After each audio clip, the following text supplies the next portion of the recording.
Well, hello everybody.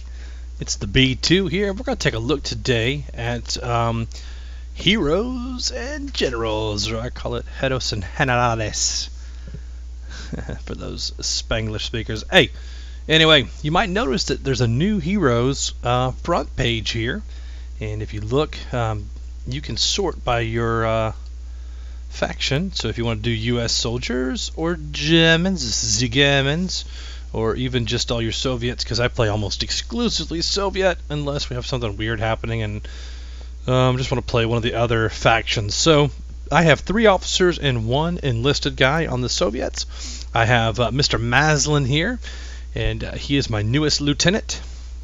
Just made 1 rank and just started off. Actually, he's made no ranks. Rank 15 is where he started. I have myself, B2 here, and I am just about ready to break off. This is the main character that I play. See, 12 is kind of a start point, and you get your first command point to go on the RTS map, the war map, and I'm going to show you all you need to know about the war map right now, because that is the topic of discussion today for this YouTube's. At 15 you get another command point, another, and at 18 you can actually choose to become a general, and then each level gives you more. Now these command points, they correspond to attack teams, or as we call them, ATs. So you'll hear that term a lot. We have Death Machine is one of my other lieutenants, and he's rank 13. He has a couple of command points. And then, of course, my Tony Tori, who is named after FTG Inferno, my buddy, who plays on the American squad, and he loves tanks, so I figured I'd name my tanker after him. Those are the 4 guys that I rock with right now. I will probably have about 10 or 12 officers when it's said and done, and I will show you why. Because on here, when you click enlist, if you look at this dollar amount here, you can spend these and get academy trained lieutenants for 175k. Sounds like a lot of money, but I'm going to show you again how you can make the most money right now by being on the Soviet team, and you can make the most coin and the most war funds, and I'll get to that point. But let's say if I wanted a pilot, it costs 167k, or if I wanted to get a paratrooper, it's 183k, or a tank guy's 200k, or a recon's 440k. So you could definitely get all those. And if I wanted to go right to general, I could try to save up 1,000,000 coins and purchase that for 984,000. I highly do not recommend that, just because you can level these guys up naturally by just playing the troops. And so I'll show you. We're going to go ahead and don't look at these on this character. It's garbage because I just put whatever I had on there. But if you look at B2, he's got his gold ghillie and his gold camouflage, and he's got all of his weapons pretty much maxed out. The other thing you'll want to do before you get started on the RTS or war map is go to your ribbons and go down to war victory, and then view progression. And you can see how you get command points for the war victory ribbon. That's right. So it's only 6k for these first 2 slots and then 12k for these next 2. So for 36,000 credits here, you could get another command point. Now B2, why is that important? And I am glad you asked. If you go here to the Generals tab, you can pull this across, and this is the current war that we're in right now. Now I kind of flip it to the 3 colors, brown, purple, and green. For this is the Soviet, the Germans, the Germans, and then the US is green. Or if I flip it to the blue and red map, it'll show you friendly and non-friendly, basically. I choose to see where the fights are actually pushing towards, because you'll see down here, this is getting ready to be a mess right down here in Copenhagen, or Copenhagen, depending on where you are at in the world. And so last night we were kind of pushing this area, and then when I got online today, they had pushed over to here and down, and then we went ahead and filled in this area this afternoon. I was supposed to stream this afternoon, but I got so caught up in this daggone war map, I didn't stream at all. So I'm probably going to stream tonight later. And you can catch me on twitch.tv/theb2, and I will be playing heroes and generals tonight because my my alliance, the Hopeless, are absolutely tearing through this map right now. And we were able to capture Copenhagen and Oslo today. We just got that about, I don't know, at about 1 p.m. today, and it's about 4 p.m. now. So we're pushing out to protect this. We're going to try and stop here and just play a lot of defense up in this area. So we're going to push these out so we can use this route to come down here with reinforcements as well. Should we get kicked out of here, we want to be able to have 2 fronts going. So, you know, just a little bit of strategery. And I mean, that's nothing that you can't look at the map and tell anyway, so I don't feel like I'm giving away any super secret war secrets. So the command points, let's take a look at that.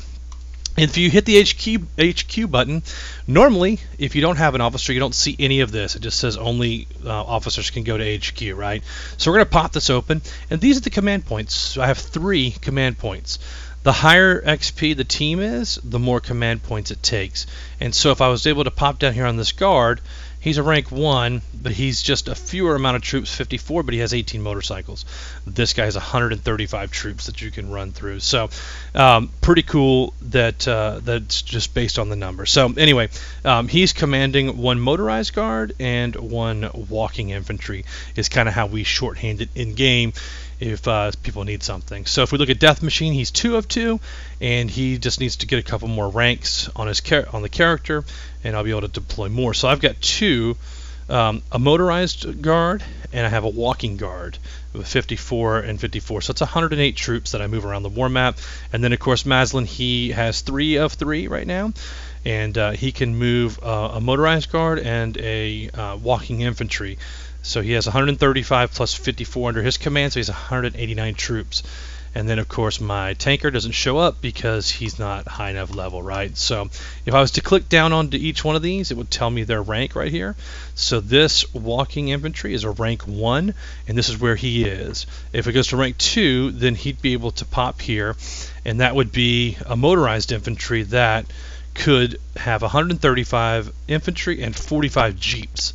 So you tell that the jeeps move troops a lot faster on the battlefield versus having to walk or ride a bike, right? It kind of makes sense. So that's why a lot of people choose to go up here to a motorized guard versus going walking infantry. But with walking infantry, I only need a walking infantry and a motorized guard in order to make a battle fun, which would be 180 infantry. Now there's a whole bunch of combinations for making the battle fun, and you'll hear that term a lot thrown around. So it could be 130 infantry and like 30 recon guys. It could be some tanks added in, but it needs to have basically 10 spawns for each player on the field. So and I believe there's some caveats to that, so don't hold me on there. But basically, just throw in about 200 troops, walking troops, infantry, and the rest doesn't matter. You'll make the battle fun enough to play. If it goes below that amount, it's deemed not fun by the battle commander, which is Reto, this fictitious character, and it will just auto-resolve. So basically, whoever has the most troops, but under the 180 cap, will prevail. So you can see how people try to move through there and kind of prevail on the map. The next thing you do is you could pop these out and actually see. If I wanted to see where these troops were located, I could just hit the little glass and it's going to put them up here. And right now they're all in this town. If you look at above the units, it says good, and that's the morale. I've been fighting with them all afternoon. When the morale gets low, the troops don't fight, or they go back and they it says rebuilding, and you can't use those troops until the morale is full. And I don't really want to do that because I don't want to put them in morale jail, as we call it. But I do want to show you guys the map because it's pretty cool to be moving around. So let's do this. First of all, I need some reinforcements. So let's click on the reinforcements button. It's going to give you the option to purchase with gold that you pay for with cash, or with war funds that you earn by fighting. And so we're going to purchase with war funds, and we're going to do that for all these guys that are missing stuff. So let's just go ahead and just refill them all. And then that's going to pop open into a queue. And this is the faction resource queue. And you can see that there are 6 units queued up for reinforcements or to deploy. And I can show you the deploy thing in a different setting. We're not going to use that right now. So these are probably going to reinforce, well, they are going to reinforce out of Oslo. But it's going to be a couple of minutes. So let's talk about how do we move troops on the battlefield. And as you can see, there are 3 battles going down here. One is Baglandsfjord. We have 575 troops, and they have 401 troops. They also have some recon, so it's a fun battle. It's going to play. All it's waiting for is people to populate in here. This is where the team will show up. Well, B2, look at those numbers, plus 59%. How in the world are the Soviets going to get plus 59% bonus for an underdog bonus in this battle? And then the US is getting 20%. Well, all that simply means is that, let me go down to the German side here, is that the Germans have the most players on right now, and so if you look, they have nothing by their name, which means that the Germans are the dominant people online, and that makes sense. It's 4:25 Eastern. If you add 5 hours, it's 9:25 in German time, local. So they are in the height of their evening, and they are kicking butts and taking names and trying to get to Warsaw here. They probably have about 3 more hours of prime time before the U.S. takes over. The U.S. time zones, which is mainly the Eastern through the Pacific time zones, 3-hour difference. And then you'll see a lot of the stuff come out, and we'll push them back. And then tomorrow they'll log in and push us back, and it's a game of give and take. So what we're trying to do is just secure some of these cities and put up some defense so that we can start pushing from the top. Now, once the U.S. is cleared out of these islands, this Norway area and this Copenhagen down here, they'll start to position most of their battles back down on this front. So we're really hoping that they take the cue, stay out of Norway, and then let us push down from the top here. Once we can push down to the top and contain Berlin, then we can focus down here on Belgrade and Bucharest and Istanbul and close the war out, hopefully. So. But what we need is the U.S. to push down here into Marseille and Zurich and those areas, Rome, which is very, very hard to take because Rome has just thousands and thousands of troops in it. So on the war map, you could tell from the first-person shooter to the war map, it just makes a huge, huge, huge, huge difference. So we have some reinforcements coming out, and they're in Oslo. They usually move towards the troops, so I don't know why they're not moving on their own, but we're going to go ahead and prompt them to move. And that's kind of a cool thing, is that we can actually just tell them to go where we want to and manually move them. They might be too close to battle, and that's why we have to do it manually. Let's see, moving. They're all moving. Okay, cool. So they're going to all be on their way out of Oslo now, and you can see they should pop out of here soon and get to stepping. We'll get them. The war map's been acting janky today. So since we've been talking, though, look at down here. Grimstad has opened up. So we're going to go back into here, and we're going to send a fast mover down, and we're going to join the battle here. We're going to, let's see, join the battle here. And you can see where it puts flags so you know where your troops are moving to. We're going to come down here with the slow walker.